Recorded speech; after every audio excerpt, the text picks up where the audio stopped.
Qatar में Hamas की क़यादत पर इसराइल के फ़िज़ाई हमले के बाद मशरिक़ वुस्ता में सूरत हाल इंतहाई कशीदा है।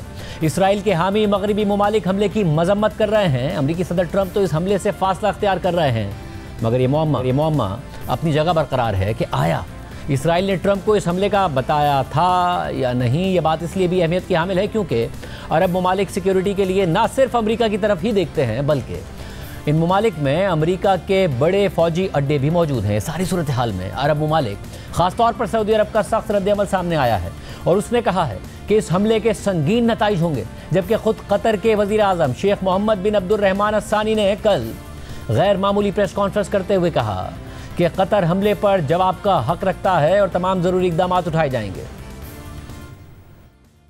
रियासत कतर इस बात के लिए पुरअज़्म है कि वो अपनी सरजमीन को निशाना बनाने वाली किसी भी कार्रवाई के खिलाफ फैसला कुन इक़दाम करेगी और वो जवाबी कार्रवाई का हक महफूज रखती है और इसके लिए तमाम ज़रूरी इक़दाम करेगी। और कतरी अमीर के अहकामात के तहत शहरियों और रिहायशियों की सलामती हमारी अव्वलीन तरजीह है।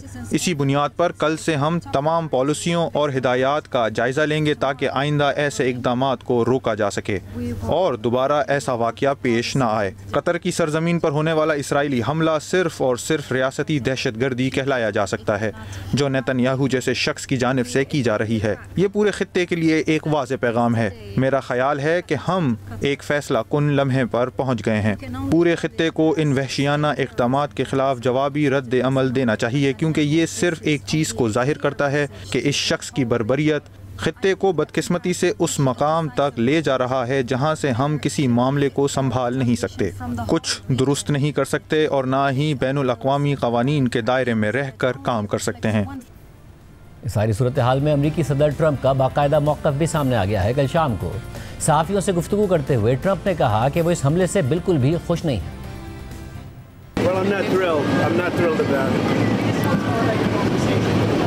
I don't have to do that. I'm not thrilled about the whole situation. It's not a good situation.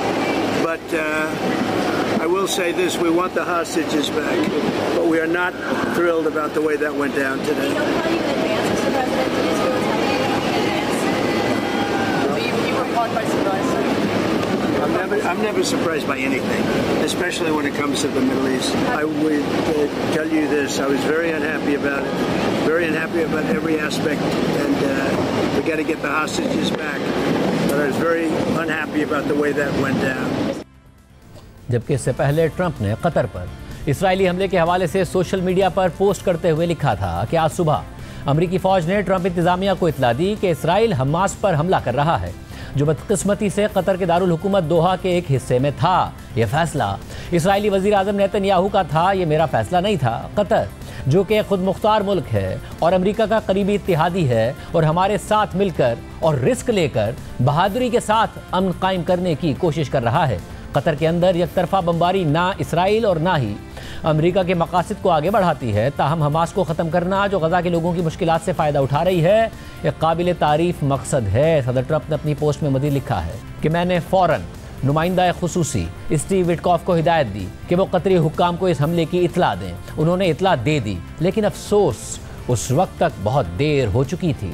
मैं कतर को अमेरिका का मजबूत इत्तेहादी और दोस्त समझता हूँ और मुझे इस हमले के मकाम पर बहुत अफसोस है। मैं चाहता हूँ कि तमाम यरगमालियों को रिहा किया जाए और लाशों को वापस किया जाए और ये जंग फ़ौरन ख़त्म हो। ट्रंप ने मज़ीद लिखा कि मैंने हमले के बाद नेतन्याहू से भी बात की। नेतन्याहू ने कहा कि वो अमन कायम करना चाहते हैं। मेरा मानना है कि ये नाखुशगवार वाक़या अमन कायम करने के एक मौके में बदल सकता है। मैंने कतर के अमीर और वज़ीर आज़म से भी बात की और हमारे मुल्क के साथ ताउन और दोस्ती पर उनका शुक्रिया अदा किया। मैंने उन्हें यकीन दिलाया कि उनकी सरजमीन पर ऐसा दोबारा नहीं होगा। मैंने वज़ीर ख़ारजा मार्को रूबियो को हिदायत दी है कि वो कतर के साथ दिफाई ताउन के मुआहदे को हतमी शक्ल दें। इस मामले पर आपकी तवज्जो का शुक्रिया। अमरीकी सदर ट्रंप का दावा है कि उन्हें जैसे ही हमले की इतला मिली उन्होंने कतर को इस हवाले से इन्फॉर्म कर दिया। ताहम कल मीडिया से बात करते हुए कतरी वज़ीर आज़म ने बताया था कि अमेरिका ने उन्हें हमले के 10 मिनट बाद इतला दी थी, जबकि इसराइल ने हमले में ऐसे हथियार इस्तेमाल किए जो उनका दिफाई निज़ाम डिटेक्ट नहीं कर पाया। यकीनन हमने बहुत से बयानात देखे हैं जिसमें कहा जा रहा है या आप कह रहे हैं कि हमें अमरीकी जानिब से पेशगी इतलात दी गई थी या ये कि अमरीकियों को इतला मिली थी, लेकिन हकीकत यह है कि अमरीकियों ने हमें हमले के 10 मिनट बाद बताया कि उन्हें भी इतला मिली है कि कतर पर मिसाइल दागा जाएगा। जहाँ तक हमारी फ़िज़ाइया का ताल्लुक है, हम जानते हैं और सब ने देखा है कि हमारी फ़िज़ाइया ने ईरान से आने वाले मिसाइलों से किस तरह निपटा और किस तरह बग़ैर किसी नुकसान के नहायत दुरुस्तगी से सूरत हाल को काबू में रखा। लेकिन इसराइली दुश्मन ने ऐसे हथियार इस्तेमाल किए जो रेडार पर पकड़े ही नहीं जा सकते थे। अमरीकी सदर ट्रंप और उनकी इंतजामिया कतर में हमास की क़यादत पर इसराइली हमले से फासला अख्तियार कर रही है। वहीं खुद इसराइली वज़ीर आज़म नेतन्याहू भी बार बार इस हमले को अपना एकतरफा फैसला करार दे रहे हैं। कल हमले के फ़ौरन बाद एक्स पर पोस्ट करते हुए नेतन्याहू अपना ये मौक़िफ़ सामने लाए थे, जबकि इसके बाद कल मीडिया से गुफ्तगू करते हुए भी नेतन्याहू ने यही मौक़िफ़ दोहरा दिया। आज और पिछले दिनों की तरह इसराइल ने मुकम्मल तौर पर आज़ादाना तौर पर कार्रवाई की और हम इस कार्रवाई की पूरी जिम्मेदारी कबूल करते हैं और ये कार्रवाई इस जंग के खात्मे और गजा की जंग के खात्मे का दरवाजा खोल सकती है। इसराइल ने सदर ट्रंप की जानिब से पेश किए गए जंग खत्म करने के उसूलों और तजवीज़ को कबूल कर लिया है, जिसका आगाज हमारे तमाम यरगमालियों की फौरी रिहाई से होगा। सारे मामले की अंदरूनी कहानी भी सामने आ गई है कि कैसे इसराइल के लड़ाका तैयारों ने दोहा में हमास की क़यादत को निशाना बनाया। इस हवाले से अमरीकी न्यूज़ वेबसाइट एक्सियोस की रिपोर्ट के मुताबिक 3 अमरीकी ओहदेदारों ने बताया है कि मंगल की सुबह अमरीकी फ़ौज ने इसराइल के जंगी तैयारों को मशरिक़ में खलीज की तरफ उड़ते हुए स्पॉट किया, जिस पर अमरीकी फ़ौज ने वजाहत तलब की, लेकिन जब तक इसराइल ने जवाब दिया तब तक मिसाइल दागे जा चुके थे। उनका हदफ हमास की क़यादत का इजलास था जो कतर के दारुल हुकूमत दोहा में जारी था। यह खबर व्हाइट हाउस के लिए हैरान कुन और सदर ट्रंप के कई अहम मुशीरों के लिए बाइसे गुस्सा थी, क्योंकि उसी वक्त अमरीका हमास के जवाब का मुंतज़िर था जो सदर ट्रंप की गजा में अमन की नई तजवीज़ पर दिया जाना था। हकीकत यह है कि हमास के रहनुमा इसी तजवीज़ पर गौर करने के लिए मुलाकात कर रहे थे। अमरीका को तवक्को थी कि उन्हें हफ्ते के आखिर तक हमास का जवाब मिल जाएगा। कतर वो 7वां मुल्क बन गया है जिसे इसराइल ने 7 अक्टूबर 2023 के बाद से निशाना बनाया है। जब ट्रंप को इस मुतवक्के हमले के बारे में ब्रीफिंग दी गई तो उन्होंने अपने खुसूसी नुमाइंदे स्टीव विटकॉफ को हिदायत दी कि वो कतरी हुक्काम को इतला दें, लेकिन एक अमरीकी अहलकार के मुताबिक जब तक स्टीव विटकॉफ उनसे बात करते, इसराइली बॉम्ब अपने हदफ को निशाना बना चुके थे। पीर को इसराइली वज़ीर आज़म नेतन्याहू के करीबी मुशीर रॉन ड्रमर ने मियामी में स्टीव विटकॉफ और ट्रंप के दामाद जेरड कुशनर से मुलाकात की थी। इस मुलाकात की बराह रास्त मालूमात रखने वाले एक शख्स के मुताबिक रॉन ड्रमर को कतर पर हमले का इल्म था, लेकिन उन्होंने मुलाकात में इस मंसूबे का कोई जिक्र तक नहीं किया। व्हाइट हाउस की तर्जुमान कैरोलाइन लेविट के मुताबिक मंगल को ट्रंप ने नेतन्याहू को फ़ोन किया, हमले पर तशवीश जाहिर की और इस बात पर जोर दिया कि खित्ते में अमन की तरफ बढ़ना ज़रूरी है। उन्होंने मजीद कहा कि नेतन्याहू ने जवाब दिया कि वो अमन चाहते हैं और उनका ख्याल है कि यह हमला अमन कायम करने में मददगार हो सकता है। कैरोलाइन लेविट के मुताबिक ट्रंप ने कतर के अमीर और वज़ीर आज़म को भी फ़ोन किया और उन्हें यकीन दहानी कराई कि मुस्तकबिल में कतरी सरजमीन पर ऐसा हमला दोबारा नहीं होगा। रिपोर्ट में मज़ीद लिखा है कि कतर मशरिक़ वस्ता में अमरीका का एक अहम इत्तेहादी है और ट्रंप के दोबारा ओहदा संभालने के बाद से उसने अमरीका के साथ गजा जंग समेत कई अहम मामलात पर अपने ताउन में नुमाया इजाफा किया है। दोहा में यह हमला उस जगह के करीब हुआ जहां खित्ते में अमरीका का सबसे बड़ा फौजी अड्डा वाक़ है और चंद माह पहले इसी अड्डे पर ईरान ने हमला किया था, जो अमरीका और इसराइल के ईरान की जौहरी तनसीबात पर मुश्तरका हमलों के जवाब में किया गया था। अमरीकी हुक्काम ख़ास तौर पर इस बात पर नाराज़ थे कि उन्हें इतनी देर से इतला दी गई कि वो इसराइल के मंसूबे पर कोई राय भी नहीं दे सके। हमास ने कहा है कि हमले में उसके 5 अराकीन मारे गए हैं, लेकिन उसकी आला क़यादत महफूज रही, जबकि एक इसराइली इंटेलिजेंस एहलकार ने दावा किया कि हमास की पूरी आला क़यादत इस इमारत में मौजूद थी जिसे निशाना बनाया गया।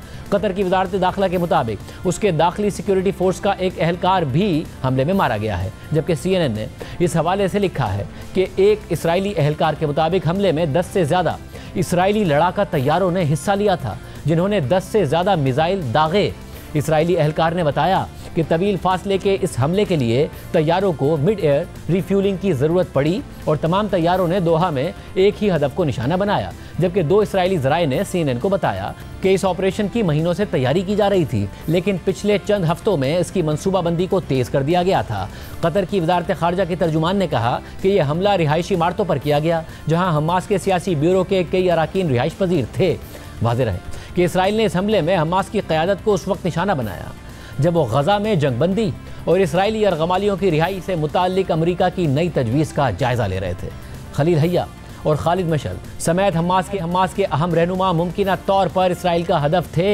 हमले में हमास के 5 अरकान समेत 6 अफराद शहीद हो गए हैं, जिनमें खलील हैया का एक बेटा भी शामिल है। ताहम हमास के मुताबिक हमले में खलील हैया और खालिद मशअल समेत ग्रुप की क़यादत महफूज रही। ऐसे में अब अमरीकी सदर ट्रंप और उनके तर्जुमान का कहना है कि कतर में ऐसा हमला अब दोबारा नहीं होगा, लेकिन अमरीका में मौजूद इसराइल के सफ़ीर ने एक अमरीकी टीवी पर कहा कि अगर हम उन्हें इस बार नहीं मार सके तो अगली बार मार देंगे। So, did you get the targets you were seeking? If we didn't get them this time, we'll get them the next time. इस सारी सूरत हाल में इसराइली इक़दामात से अमरीकी सदर ट्रंप की बैनुल-अक़वामी साख को शदीद नुकसान पहुँच रहा है। इस हवाले से CNN में शाया तज़किये के मुताबिक अगर ये मान लिया जाए कि सदर ट्रंप का ये दावा दुरुस्त है कि वो कतर के रिहायशी इलाके में हमास के एहलकारों पर इसराइल के हमले को नहीं रोक सके, तो ये उनकी बैनुल-अक़वामी साख यानी इंटरनेशनल क्रेडिबिलिटी के लिए एक और बड़ा धचका है। ट्रंप ने जल्दबाजी में ये वाज़ेह किया कि ये हमला उनका फैसला नहीं था, और जैसे ही उन्हें इसकी इत्ला मिली तो उन्होंने फ़ौरन कतर को इसकी इत्ला दे दी। ट्रंप ने वाशिंगटन DC के एक स्टेक हाउस में डिनर के लिए जाते हुए कहा कि मैं इस पूरी सूरत हाल से खुश नहीं हूँ, ये कोई अच्छी सूरत हाल नहीं है, और जिस तरीके से ये सब कुछ हुआ इससे हम बिल्कुल भी खुश नहीं हैं। ये जुमला ट्रंप की तरफ से गैर मामूली अंडरस्टेटमेंट है। ये हमला ट्रंप के लिए एक नई एम्बैरेसमेंट है, जिसमें इसराइल ने अमरीकी मफादात पर उसके गहरे असरात को नज़रअंदाज किया, और ऐसे वक्त में जब रूसी सदर पुतिन भी उन्हें बेवकूफ़ बना रहे हैं। पुतिन अलास्का में होने वाली मुलाकात के दौरान मुस्कुराते रहे और फिर यूक्रेनी शहरियों पर हमले तेज़ कर दिए। ट्रंप ग्लोबल पीस मेकर बनने की अपनी ख्वाहिश से मुखलिस नजर आते हैं, और अगर वो कामयाब हो गए तो बेशुमार जानें बच सकती हैं और वो एक बड़ी अच्छी लेगेसी छोड़ सकते हैं। ट्रंप जनवरी में व्हाइट हाउस वापस आए तो पुरअज़म थे कि यूक्रेन और गजा की जंगों को जल्द ख़त्म कर देंगे, लेकिन 8 माह बाद ये दोनों जंगें मज़ीद खून रेज़ हो गई हैं और रूसी सदर पुतिन, चीन के सदर शी जिनपिंग और भारत के वज़ीर आज़म नरेंद्र मोदी खुलेआम उनकी मुखालफत कर रहे हैं। मशरिक़ वुस्ता के वाक़यात ट्रंप की मुल्की सियासत को शायद ज़्यादा मुतासिर ना करें, लेकिन दोहा में दिन दिहाड़े इसराइली हमला उनके इस तसव्वुर के लिए तबाहकुन साबित हो सकता है जो वो अपने बारे में रखते हैं, यानी एक सख्त गिर ताकत के मालिक लीडर का तसव्वुर जिससे दुनिया डरती है। CNN के तज़किये में मज़ीद लिखा है कि इसकी वजह यह है कि इस हमले ने वाज़े तौर पर एक ऐसे अहम अमरीकी इत्तेहादी कतर की खुद मुख्तारी को रोंद डाला है जो मशरिक़ वुस्ता में सबसे बड़े अमरीकी फ़ौजी अड्डे की मेज़बानी करता है और जो अमरीका की दरख्वास्त पर हमास से मुज़ाकरात कर रहा था, एक ऐसे मंसूबे पर जिसके बारे में ट्रंप ने खुद पेशगोई की थी कि जल्द ही मुआहदा हो जाएगा। ये सिर्फ ट्रंप की ज़ाती तौहीन नहीं थी, बल्कि उसका मतलब ये भी है कि नेतन्याहू के मकासद को अमरीका की अहम सलामती तरजीहात पर फ़ौक़ियत दी गई। हालांकि पिछली 2 अमरीकी हुकूमतों ने ईरान के 2 हमलों के बाद इसराइल का फौरी दिफा किया था, जबकि इस पर व्हाइट हाउस के कुछ हुक्काम सख्त नाराज़ हैं, क्योंकि यह हमला नेतन्याहू के मुशीर रॉन ड्रमर और ट्रंप के खुसूसी नुमाइंदे स्टीव विटकॉफ की मुलाकात के अगले ही दिन हुआ, लेकिन उन्होंने इस मुलाकात में ऑपरेशन का कोई जिक्र तक नहीं किया जो यकीनी तौर पर अमरीकी सदर के लिए शर्मिंदगी का बाइस बनने वाला था। इस हवाले से इसराइल में अमरीका के साबिक सफ़ीर एडवर्ड ने CNN से गुफ्तगू करते हुए कहा कि ये हमले ऐसे वक्त में हो रहे हैं जो वक्त जंग बंदी के मुज़ाकरात के लिए निहायत हसास है, जहां ट्रंप इंतज़ामिया खुद सदर ट्रंप और स्टीव विटकॉफ वाजे कर चुके हैं कि सदर ट्रंप एक जामे जंगबंदी, तमाम यरगमालियों की रिहाई, कैदियों के तबादले और गजा में जंग के खात्मे के ख्वाहां हैं। एडवर्ड, जिन्होंने सदर जॉन एफ कैनेडी से लेकर सदर बिल क्लिंटन तक 8 अमरीकी हुकूमतों में खिदमात अंजाम दी, उन्होंने मज़ीद कहा कि इसराइल बज़ाहिर अमरीका के कौमी सलामती के मफादात पर ज़्यादा तवज्जो नहीं दे रहा है। रिपोर्ट में मज़ीद लिखा है कि ये इस बात का ताज़ा तरीन सबूत भी है कि इसराइली वज़ीर आज़म नेतन्याहू यरगमालियों की वापसी के मुकाबले में हमास के मुकम्मल खात्मे को ज़्यादा अहमियत दे रहे हैं, जो कि शायद एक नामुमकिन हदफ है। और इसका तकरीबन यकीनी नतीजा ये है कि गजा की पट्टी में इसराइल की जारियत मज़ीद शिद्दत इख्तियार करेगी, जो पहले ही लाखों फ़लस्तीनी शहरियों की जान ले चुकी है और इसराइल को इसके बेशतर गैर मुल्की इत्तेहादियों से दूर कर चुकी है। अमरीका के लिए भी इसके संगीन नताइज हो सकते हैं और इस वाक़े से अमरीकी सदर ट्रंप और इसराइली वज़ीर आज़म नेतन्याहू के ताल्लुकात कशीदा हो सकते हैं और इसराइल और उसके अहम इत्तेहादी अमरीका के दरमियान बदएतमादी पैदा हो सकती है।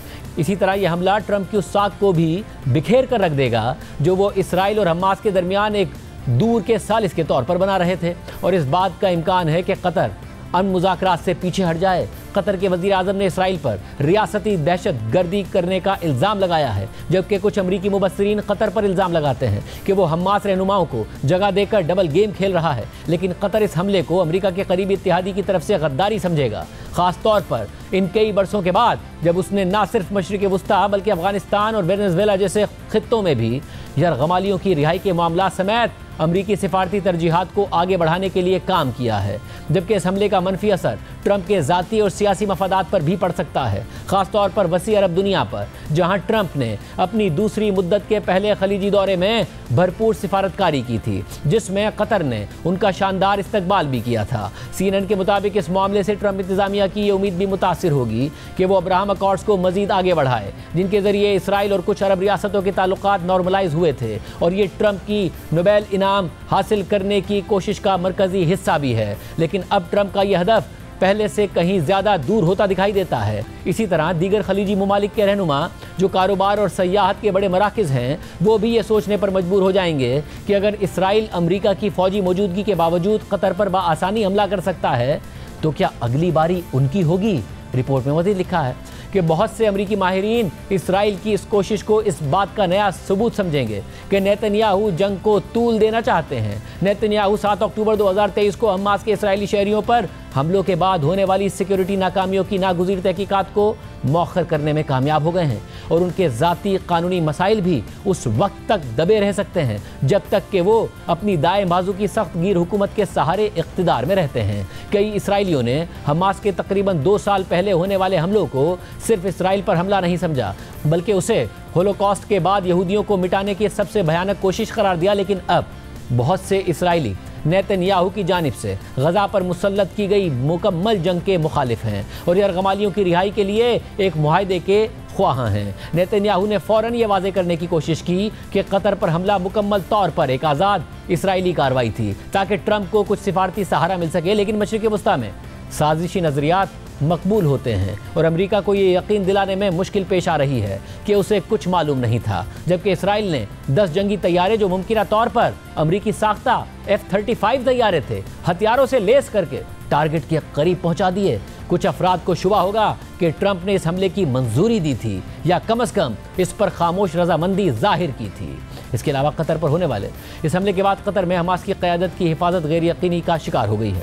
BBC के तज्ज़िये के मुताबिक हमास के सीनियर रहनुमाओं को निशाना बनाने के लिए किया जाने वाला इसराइली हमला हमास के कतर के साथ ताल्लुकात में गैर यकीनी सूरत हाल का सबब बन गया है। कतर 13 साल से जायद के अरसे से एक सालिस के तौर पर अहम हैसियत रखता है। 2007 में जब हमास ने गजा पर कंट्रोल हासिल किया और आलमी बिरादरी के बेशतर ममालिक ने उसे नज़रअंदाज किया, तो कतर ने उस वक्त हमास के लिए माली और सियासी मदद फराहम करने का कदम बढ़ाया। कतर ने गजा में ताहाल अपना खुसूसी नुमाइंदा तैनात किया हुआ है, जिन्हें फ़लस्तीनी अक्सर असल गवर्नर करार देते हैं, क्योंकि वो इमदाद और तामीर नौ के मंसूबों की बराह रास्त निगरानी करते हैं। तेहरान में हमास के सियासी रहनुमा इस्माइल हनिया की शहादत के बाद इस तंजीम ने खामोशी से ईरान में अपने कुछ ओहदेदारों को कतर मुंतकिल कर दिया और इसे खित्ते में अपने लिए सबसे महफूज अड्डा समझा। इस्माइल हनिया के मुशीरों में से एक के मुताबिक हमास की तकरीबन 1000 अरकान और उनके अहल खाना दोहा में मुकीम हैं, जो कतरी हुकूमत की तरफ से फराहम की जाने वाली रिहाइश गाहों में मुकीम हैं। उन रिहाइश गाहों में सीनियर रहनुमाओं के लिए अलग अलग विलास, तहरीक के लिए एक बड़े हेडक्वार्टर की इमारत और रिहाई पाने वाले कैदियों और सिक्योरिटी अमले के लिए अपार्टमेंट ब्लॉक्स शामिल हैं। ताहम मंगल को दोहा में हमास के दफातर पर हालिया इसराइली हमले ने इस तस्वुर में दरार डाल दी है कि कतर हमास रहनुमाओं के लिए महफूज तरीन पनाहगाह है। मुबस्सिरीन के मुताबिक इस वाक़े के बाद खित्ते के किसी भी मुल्क के लिए हमास की मेज़बानी जारी रखना मज़ीद मुश्किल हो सकता है, जिससे सिफारती सतह पर भी पेचीदगियाँ बढ़ सकती हैं। वाज़ेह रहे कि गुज़िश्ता चंद माह के दौरान हमास के रहनुमा दोहा, काहिरा और इस्तांबुल में निस्बतन आज़ादी से सफ़र करते रहे हैं और मिस्र और तुर्की के दारुल हुकूमतों में गैर रस्मी दफातर भी चलाते रहे हैं। ताहम ताज़ा इसराइली कार्रवाई के बाद यह सवाल शिद्दत इख्तियार कर गया है कि गजा के अलावा हमास अपनी सरगर्मियाँ कहाँ और किस शक्ल में जारी रख सकेगी। ऐसे में कतर पर यह इल्ज़ाम भी लगाया जाता रहा है कि वो हमास को कतर में तहफ़्फ़ुज़ फराहम करके डबल गेम खेल रहा है, मगर माजी में कतरी वज़ीर आज़म वाज़े कर चुके हैं कि उन्होंने हमास को अमेरिका के कहने पर ही दफ्तर खोलने की इजाज़त दी थी। You have a Hamas office here, and Hamas has been designated, I think, repeatedly by the U.S. government, certainly by the Congress, as a terror organization. And people say, well, how could you have a Hamas office here? What is that? We have to go back to the root of this office. like why it's here in the first place. And Hamas office, when it was opened here in the first place, it was opened with full transparency and full consultation and actually even request from the U.S. The U.S. asked you to put a Hamas office here? They have asked us to open the channels with them and to have an established communication channel with the same case what was applied to Taliban as well. वाज़ेह रहे कि Qatar समेत अक्सर खलीजी ममालिक security के लिए America की तरफ देखते हैं और इन ममालिक में बड़े पैमाने पर अमेरिका के फ़ौजी अड्डे भी मौजूद हैं। हता के दोहा में तो खित्ते का सबसे बड़ा फ़ौजी अड्डा मौजूद है। अरब ममालिक में अमरीकी अड्डों से मुतालिक रॉयटर्स की रिपोर्ट के मुताबिक कतर में दारुल हुकूमत दोहा के करीब सहराई इलाके में वाक़े अल उदैद एयरबेस, जो कि अमरीकी सेंट्रल कमांड का फॉरवर्ड हेडक्वार्टर है और ये मशरिक़ वस्ता का सबसे बड़ा अमरीकी फ़ौजी अड्डा है, जहाँ तकरीबन 10,000 अमरीकी फ़ौजी तैनात हैं। जबकि बहरीन में अमरीकी बहरिया की 5th फ्लीट का हेडक्वार्टर कायम है, जिसका दायरा कार गल्फ़, बहरा अहमर, बहरा अरब और बहरा हिंद के कुछ हिस्सों तक फैला हुआ है। जबकि कुवैत में भी कई बड़ी फ़ौजी तनसीबात मौजूद हैं, जिनमें कैंप आरिफ जान शामिल है, जो अमरीकी आर्मी सेंट्रल का फॉरवर्ड हेडक्वार्टर है। इसके अलावा यहाँ अली सालिम एयरबेस भी है। मुत्तहदा अरब अमारात में अबू धाबी के जनूब में वाक़े अल ज़फ़रा एयरबेस अमरीकी फ़िज़ाइया का एक अहम मरकज़ है, जो अमाराती फ़िज़ाइया के साथ मुश्तरका तौर पर इस्तेमाल किया जाता है। इसी तरह दुबई का जबल अली पोर्ट अगरचे बाज़ाब्ता फ़ौजी अड्डा नहीं है, लेकिन यह मशरिक़ वस्ता में अमरीकी बहरिया की सबसे बड़ी बंदरगाह है, जहां अमरीकी तैयारा बरदार जहाज़ और दीगर बहरी जहाज़ बाकायदगी से लंगरअंदाज होते हैं। जबकि इराक़ में अमरीकी फ़ौज मगरबी सूबे अल-अनबार के ऐनुल असद एयरबेस पर मौजूद है, जो इराक़ी सिक्योरिटी फोर्सेस की मुआवनत करती है और नेटो मिशन का हिस्सा है। 2020 में ईरानी मिसाइल हमले इसी अड्डे पर किए गए थे, जो अमरीकी कार्रवाई में ईरानी जनरल कासिम सुलेमानी के मारे जाने के जवाब में थे। शुमाली इराक़ के नीम खुद मुख्तार कुर्दिस्तान रीजन में वाक़े अरबेल एयरबेस अमरीकी और इत्तेहादी अफवाज के लिए तरबियती मशकों और जंगी तैयारियों का मरकज़ है। जबकि 2024 में वाइट हाउस की एक रिपोर्ट के मुताबिक सऊदी अरब में 2321 अमरीकी फ़ौजी तैनात हैं। ये फ़ौजी सऊदी हुकूमत के ताउन से फ़िज़ाई और मिसाइल दिफाई सलाहियतें फराहम करते हैं और अमरीकी फ़ौजी तैयारों की ऑपरेशनल सरगर्मियों में मदद देते हैं। कुछ फ़ौजी रियाद से तकरीबन 60 किलोमीटर जनूब में वाक़े प्रिंस सुल्तान एयरबेस पर तैनात हैं, जहाँ अमरीकी आर्मी के डिफेंस सिस्टम्स बशमूल पेट्रियट मिसाइल बैटरीज और terminal high altitude air defence system मौजूद हैं। इसके अलावा उर्दन के दारुल हुकूमत ओमान से 100 किलोमीटर शुमाल मशरिक में इज़िर के मकाम पर मवाफ़िकुल सालती एयरबेस मौजूद है, जो अमरीकी फ़िज़ाइया की मेज़बानी करता है।